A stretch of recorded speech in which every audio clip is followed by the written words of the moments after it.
Você também tem o hábito de apertar o soneca quando o despertador toca, virar pro lado e dormir mais um pouquinho? Só mais 5 minutos, não vai fazer mal nenhum. Ou até mesmo o hábito de deixar o celular longe, mas aí você levanta para desligar o despertador e volta para a cama e dorme de novo. Eu já fui essa pessoa. E eu também, às vezes, desligo e deito no sofá para não voltar para a cama. Mas a verdade é que já tem 2 semanas que eu tenho monitorado um pouco mais de perto questões como o acordar e a diferença que ele faz no meu dia. Nessas últimas 2 semanas, quando o despertador toca, eu levanto, desligo e vou cuidar da minha vida. Eu posso estar com sono, eu posso estar cansada, eu jogo uma água no rosto, eu escovo os dentes, eu bebo água, eu vou cuidar da minha vida. Eu não me permito voltar para dormir, nem deitar no sofá. Então, eu comecei a perceber que os dias têm fluído de uma forma mais tranquila. Os dias têm fluído de uma forma mais leve. Eu acho que até o meu nível de paciência melhorou. É estranho falar isso, mas até porque eu não achei nada que comprove isso. Mas eu realmente tenho sentido isso nas últimas 2 semanas. E enquanto eu pensava sobre essa questão de sono, dormir bem, dormir o suficiente, especialmente hoje. Hoje é um dia que calhou de eu levantar exatamente com o despertador. E o meu despertador toca às 5 da manhã. Só que ontem eu precisei dormir meia-noite. Ou seja, eu dormi muito pouco. Quando eu acordei cansada, mas determinada. Então eu levantei e fui fazer as minhas coisas. O dia foi arrastado por eu estar cansada. Foi um pouco. Mas eu não tive problemas em resolver os problemas que apareceram, em entregar o melhor que eu tinha, em pensar, em focar, enfim. E tudo isso me fez pensar bastante sobre quais hábitos a gente deveria fomentar no nosso dia a dia, quais hábitos a gente deveria priorizar, ter na nossa rotina, literalmente, sempre, durante toda a nossa existência, ou a maior parte delas, porque tudo na vida existe exceção. Então, tirando momentos de exceção, como para uma mãe, por exemplo, a gravidez, ou o próprio recém-nascido, né? Distúrbios do sono também, como... Gente, esqueci o nome. O pessoal que deita pra dormir não consegue dormir. Insônia. O pessoal que tem insônia, ou, enfim, ansiedade, depressão, problemas... problemas de saúde mental. Tirando essas exceções, esses momentos de exceção que eu entendo que nós mulheres vamos passar aí, eu comecei a pensar quais são os hábitos que fazem sentido a gente ter na nossa vida, independente de crença, independente de nível social, independente do trabalho que você executa. E pensando sobre isso, eu me lembrei de um dos episódios mais difíceis da minha vida, que, como eu falei, momentos de exceção, né? E eu tive um momento de exceção no qual eu não tinha muita vontade de fazer nada. E a minha terapeuta, percebendo aquilo ali, né? Eu busquei pela ajuda dela por conta disso. E ela percebendo aquilo ali, ela falou, vamos fazer o seguinte. Você vai determinar um horário. O horário que você quiser. Vai determinar um horário para você dormir e um horário para você acordar. E mesmo que dê o horário de você dormir, se você não estiver com sono, deita na cama, vai ler um livro, comece a desacelerar, sabe? Mostra pro seu corpo que aquele é o horário de dormir. Durante o intervalo, né, que existe entre o horário de acordar e o horário de dormir, faça o possível para você não dormir. Esse é um hábito que quando a gente tá mentalmente bem e com a saúde tranquilinha, parece bobeira, sabe? Parece um negócio de tipo, mas eu faço isso, eu durmo num horário mais ou menos determinado e eu levanto numa boa, quando tem que acordar. Só que, como eu falei, se você é a pessoa que, quando o despertador toca, aperta o soneca e volta a dormir, você tá prejudicando o seu hábito de sono. Você tá prejudicando o seu levantar. Você fica naquela inércia, naquela sensação de sonolento e você não desperta de verdade. Tem diversos estudos na internet sobre isso. já divulgados na internet, tá? Não tô falando de estudos da internet, mas sim estudos na internet, estudos de instituições sérias sobre a importância da qualidade do sono e tudo mais. Só que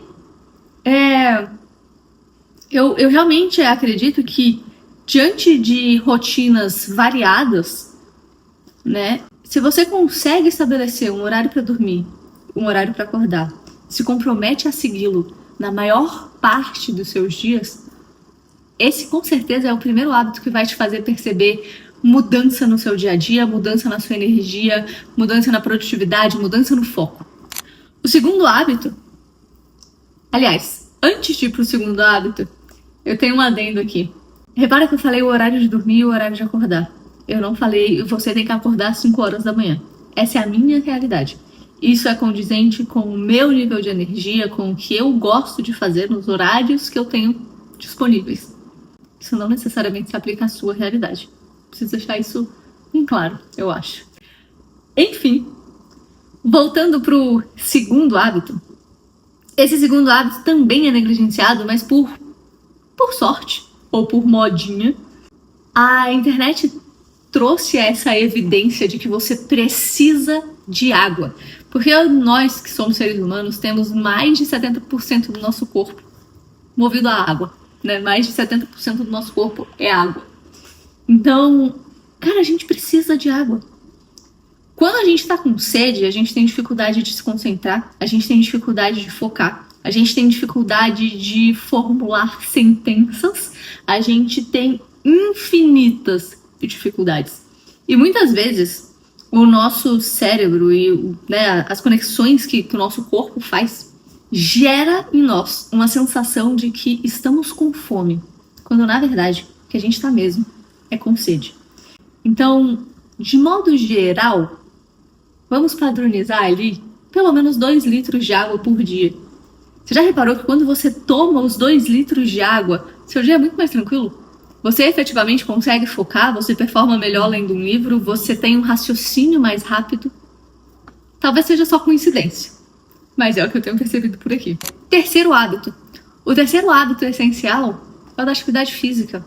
Eu não tô pedindo pra você passar 1 hora na academia, nem tô pedindo pra você correr uma ultramaratona ou se tornar triatleta.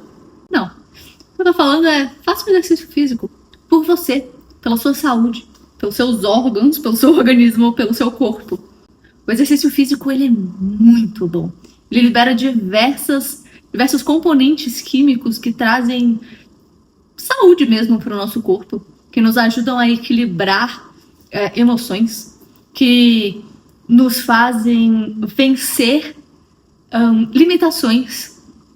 E isso vai para diversos exercícios físicos. Pode ser uma corrida, uma bicicleta, uma caminhada, a própria academia, pilates, vôlei, futebol, enfim, não sei. Existem inúmeros exercícios físicos, inúmeras atividades físicas.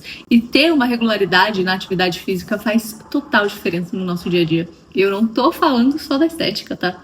Eu lembro que quando eu comecei a atividade física com compromisso, com comprometimento, foi pouco tempo depois de eu ter me mudado para São Paulo. E o primeiro resultado que eu vi não foi músculo ou definição, até porque eu nunca busquei isso.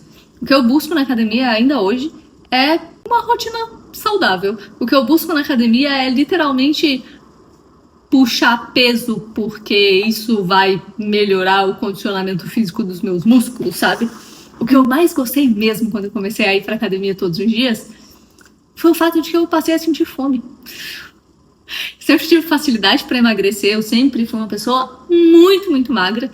E sentir fome, comer por estar com fome, sentir vontade de comer as coisas assim no dia a dia, nossa, fez total diferença pra mim. E isso foi a maior vitória que a academia me trouxe. Não sei qual que é a sua história, mas a atividade física faz toda a diferença. E aí eu preciso que você lembre aqui que eu mencionei os 3 hábitos que eu acho e acredito que a gente tem que levar ao longo da nossa vida o máximo de tempo possível, com, né, tipo, salva as exceções ali.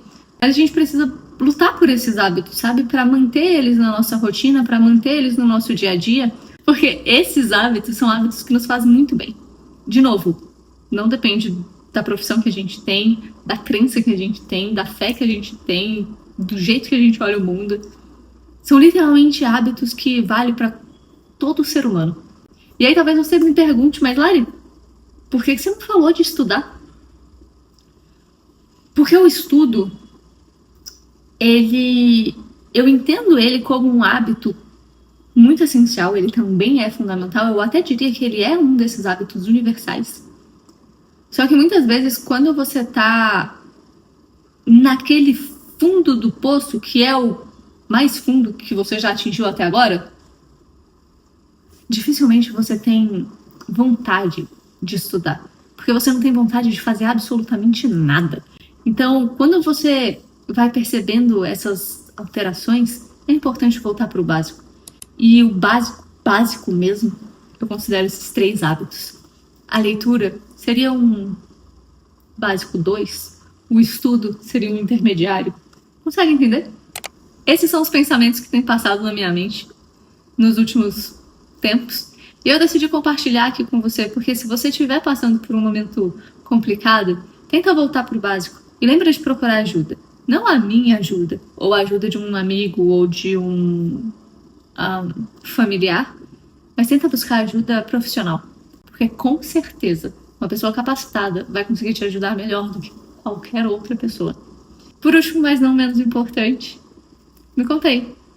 O que você acha desses hábitos? Se faz sentido eles serem os hábitos para toda a humanidade? E se você concorda com essa questão do estudo? Talvez você não concorde, mas é realmente como eu enxergo, sabe? E hoje, graças a Deus, eu tô de uma forma que o estudo se tornou hábito, né? Ele se tornou uma rotina pra mim, que me deixa muito, muito, muito feliz.